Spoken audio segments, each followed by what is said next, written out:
The musical ambassadors of inclusion in the Boston Gay Men's Chorus are getting ready for a new frontier. To tell us about efforts to support the next tour in South Africa is the group's music director, Reuben Reynolds. Thank you very much for being with us. Pleasure to be here with you again. First of all, Reuben, tell us about the program, because people are going to have a chance to hear this very soon. This Saturday and Sunday, we're doing the program that we're doing in South Africa at Jordan Hall to kick off Pride Week. And it's a program that we will do 5 times in South Africa to actually raise money for 5 different organizations there to help promote gay and lesbian causes in the country. Now, this is not your first tour around the world, but I'm curious how you prepare a program, because you want to pay respect to the people who are hosting you, but at the same time you want to bring some America in here too. You know, there is so much divisiveness in the world right now. I was at a performance of Once on This Island in New York, and it's about a group of many groups of people who live together on an island, and their island is destroyed by a huge storm, yet they all come together to restore it. And there's this song called The Human Heart that just spoke to me so much. It says, we are here because of those who were before us, and it's our job to create the next generation, and all together we form the human heart, that every single person is part of the human heart. And that's the message that we're taking. Now, what exactly are you planning to do when you get to South Africa? You have certain performances, certain meetings with people that you've got lined up? We have 5 different performances set up that benefit 5 different groups. One is POSUP, which is a group that raises money to allow people from all over Africa who are in danger of legally being put to death in their home country to immigrate to South Africa. With another group, we're partnering with Kipton Youth Program, that's the best youth program in South Africa, with GALA, which is the Gay and Lesbian Memory and Action Project, so that they can get together and form a gay youth program in South Africa. I know you don't want to be telling people in other parts of the world, how to live and what's right and wrong and everything, but at the same time, you want to make change happen. How does this work? You make change happening by what we do is we talk about our own stories and our own journeys and share those with them. In fact, we have several sessions where we are just sitting and talking instead of just singing.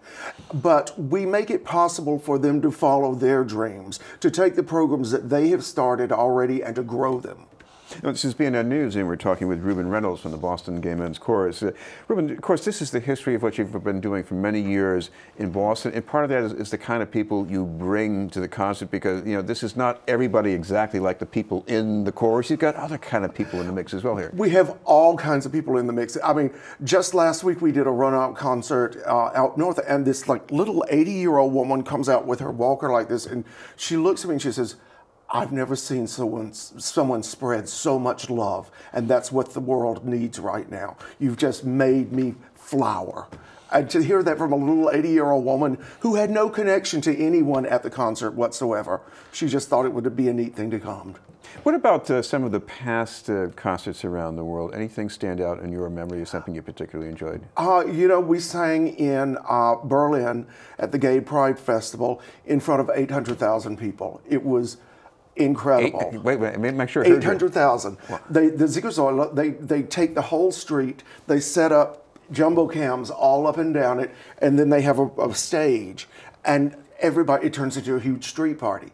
And it was one of the most incredible experiences of my entire life, walking out there and seeing all of those people. Just as it was in Istanbul, when we had been forbidden by the government to perform, and a local university said, "Come, we'll sponsor you." So they built us a huge stage in the parking lot, and it just filled up with people. And they cut it off at 5,000. The U.S. ambassador was there. We had found out that he loved to sing barbershop quartet music. So we sent him Firework by Katy Perry, which was our last piece. And he learned it overnight. And he learned all the choreography and everything. And when he got up to run up on stage, he'd forgotten to tell his security people what was going to happen. So the whole row around him, because we were on high security here, there were snipers. It was incredible experience. But the whole security team was like, and he's like, "I'm going to go sing." So it was an incredible experience. We've learned so much from traveling, and the interactions we have, and the one-on-ones we have with individuals from the countries. It's like the wild spectrum of the huge concert and the individual person. Now you're the music director here. Music directors, they're supposed to go on world tours, but you got these performers that you work with, you know, they're volunteer. I mean, why do they go through all the trouble to do this? They volunteer their time, but the idea of going somewhere in the world and telling their story, why they do what they do. Of course, we make sure they have a great vacation at the same time, but there's something really special about doing 5 concerts over 2 weeks of the same repertoire that we've just done here twice. You grow as a musician, and you grow tighter and tighter as a group.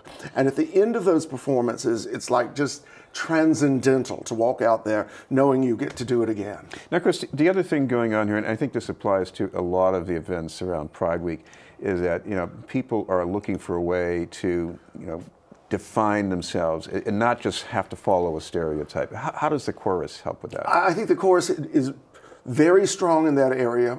When you look at us, we have people from 80 to people who are 19. So by interacting with each other, we learn so much about the different eras of the chorus and the different areas of people and how we've grown and how we've changed. And instead of just going out and to a street dance and having fun, which is great in itself, you get to really go out and make a change in the world with the music that you're performing. You're having fun doing it, and it's being done for a reason. Plus, the community has a presence in the city, right? It has a huge presence in the city.